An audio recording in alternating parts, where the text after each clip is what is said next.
반갑습니다. 이제 직장에서 이런저런 일들이 많은데 정말 이런 일들은 누구나 다 겪는 일인 것 같아요. 이제 함께 일하는 동료에게 사소하지만 고쳐야 할 부분이 있는데 사소하니까 다행이네요. 그 말을 할까 말까 자주 망설이게 됩니다. 뭔가 시정해주고 싶다는 얘기죠. 지적하고 싶다는 얘기인데 지적을 하면 겉으로는 알았다고 하지만 싫어하는 표정과 기운이 확실히 느껴집니다. 제가 보기에는 이미 부작용이 일어났죠. 그동안 몇 번 이런 일들이 있었던 것 같고 그 결과가 이미 나온 상태라 좀 마음 공부 관점에서 다시 한번 봐야 될 것 같아요.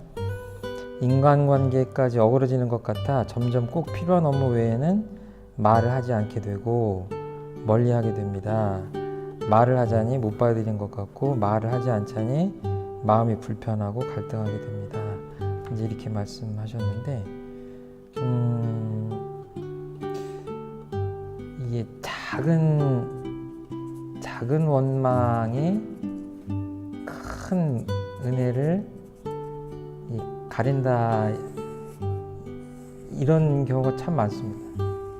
그러니까 사실은 사소한 잘못, 사소한 버릇, 나쁜 버릇 이런 것들을 이제 스스로 저도 그렇고 모든 사람들이 한번 스스로 생각해 보면 이것이 없는 사람은 아마 없지 않을까. 부처님, 공자님, 예수님이면 어떨지 모르겠는데 쉽지 않은 것 같아요. 결정적인 단점도 많은데 사소한 것까지를 생각하면 정말 없는 사람이 없는 그런 거 아닐까 이렇게 생각하는데, 그러면서 좀 여유롭게 봐주실 필요가 있고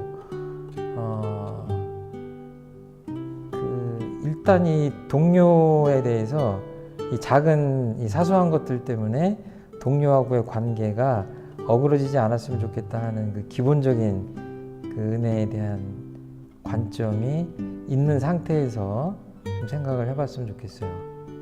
그리고 결국은 마음 공부는 내 마음 공부거든요. 상대방을 변화시키려고 하는 게 아니라 이 상태에서 내가 얼마나 지혜롭게 판단해서 지혜롭게 바르게 행동할 것이냐인데, 그러니까 이 상황에서 여태까지는 이렇게 대응했지만 앞으로는 이 마음 공부 관점으로 보니까 좀 다르게 대응해야 되겠구나, 이제 이런 힌트를 얻으시면 되는 건데요. 지금 여기 첫 번째 좀 걸리는 것은 정말로 애정을 가지고 그 조언을 주고 싶은 것인지, 아니면 내가 불편하고 이 불편함을 못 견뎌 해서 내 마음 편하자고 하는 것인지는 확실히 교통정리를 하고 가야 되겠다. 그러니까 내가 불편해서 못 견디기 때문에 하는 것은 반드시 이거는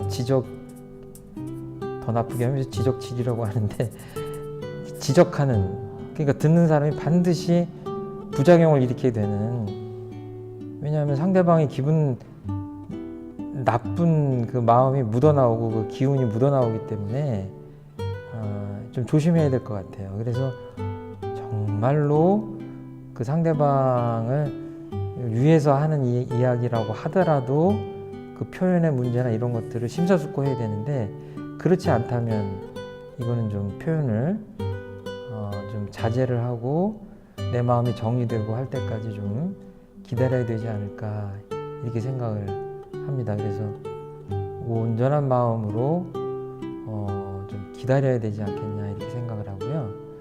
그리고 이제 쉬운 생각을 잘 깊이 할 때 이제 지혜롭게 판단을 해야 되는데, 이때 가장 손쉬운 방법 중에 하나가 역지사지한다고 그러죠.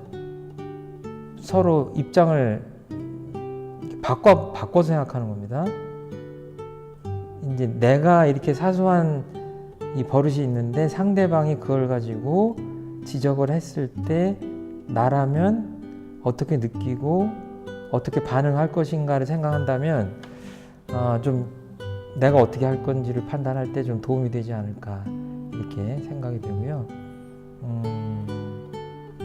일단은 제가 보기엔 좀 고무적인 것이 본인의 마음들을 잘 보고 계세요.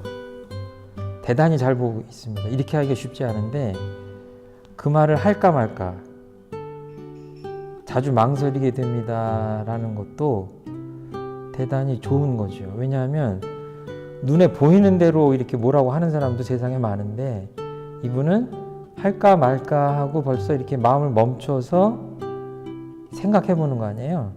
이 자체가 이미 그 온생취할 때 온전한 생각으로 이제 취사하자인데 이미 이때 온전한 생각으로까지가 잘 되고 계신 것 같아요. 그리고 이제 해야 되겠다 해서 했지만 그 다음에 부작용이 나온 것 같아요. 그러니까 다시 생각하는 거죠. 인간관계까지 어그러지면 안 되겠구나. 이제 꼭 필요한 업무 외에는 말을 하지 않게 되고 멀리하게 됩니다. 이것도 어떻게 보면 잘하신 거죠. 그 직장 내 이제 동료라고 하지만 동료라고 하니까 이 관계는 수평적인 관계입니다.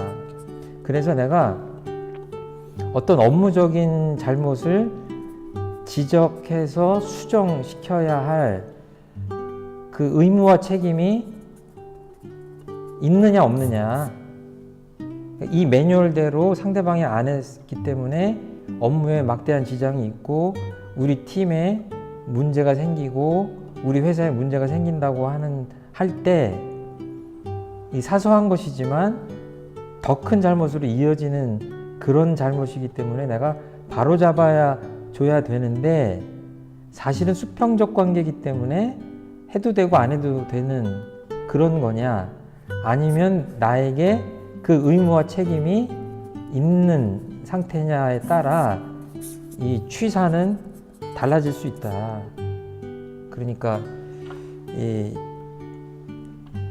정말로 나한테 이런 책임이 있다고 하면 불편함을 무릅쓰고라도 그 지적을 하고 그 나머지 마음의 불편함이나 이런 것들은 좀 나중에 푼다고 하는 그런 방법도 있을 수 있겠죠. 근데 그렇지 않고 수평적 관계라면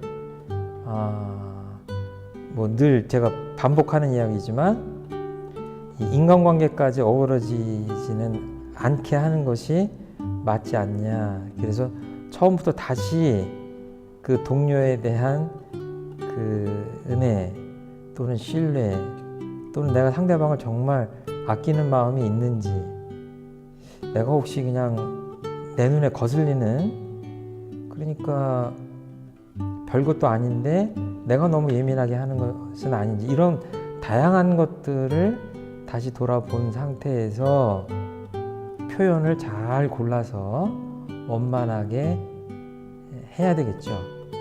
그러지 않다면 저번에도 말씀드렸지만 이제 그 마음가짐이 될 때까지 좀 이 불편함을 감수하고 내 마음을 좀 더 들여다보고 그리고 또 상대방의 마음도 더 들여다보는 그런 다음에 취사를 해도 되지 않을까 이렇게 생각합니다. 그리고 냉정하게 보자면 상대방이 받아들이지 못할 것 같다라고 판단이 되는데 그럼에도 불구하고 내가 얘기한다고 하는 것은 그냥 내 마음이 불편하니까 그 쏟아내는 것이지 상대방한테는 도움이 안 되고 도움이 안 되죠. 상대방이 받아들일 준비도 안 돼 있고 받아들이지 않는데 그 얘기를 한다고 하는 것은 어떻게 보면 백해무익하고 인간관계를 더 멀어지게 하는 것이기 때문에 그거는 좀 피하시는 게 좋을 것 같아요. 그래서 처음부터 다시 그 신뢰를 확인하고 상대방에 대한 호의 이런 것들이 내 마음에 충분하게 있는지 이렇게 보고, 그리고 정말 아껴주는 마음에서 상대방이 내가 이런 좋은 분위기에서 서로 마음이 말랑말랑하고 수용적일 때 이 얘기를 하면 들어주겠다 그러면 정말 아끼는 마음에서 상대방 기분 상하지 않게 잘 말을 하는 그 테크닉을 좀 동원하셔서 하면 좋겠다. 그러지 않으면 신중했으면 좋겠다. 이렇게 생각을 하고 좀 이렇게 이 작은 것들 때문에 불편하더라도 그냥 그 불편함을 좀 감내하면서 정확한 답, 합리적인 답이 나올 때까지 좀 기다리시는 것도 괜찮지 않겠나 이렇게 생각을 하고 그 뭐 하나만 말씀 같을지 모르지만 그런 것이 제 생각이고 이 상황을 보면 아주 잘하고 계십니다. 말 한마디를 할 때 할까 말까 망설이고 하고 나서 상대방 기분을 잘 읽고 반응이 안 좋았기 때문에 다시 한번 깊게 생각하고 하는 것은 제가 이렇게 특별히 말씀드리지 않아도 이미 잘하고 계시다. 그래서 이런 그 프로세스를 그냥 반복해서 하시는 것만으로도 직장에서 성공 큰 무리 없이 이렇게 생활을 잘 하실 것 같고 주변 사람들하고 잘 이렇게 인화하면서 이렇게 성공할 만한 그런 직장 생활을 하실 만한 분이다 하는 그 칭찬을 좀 해드리고 싶습니다. 예, 이상입니다. 감사합니다.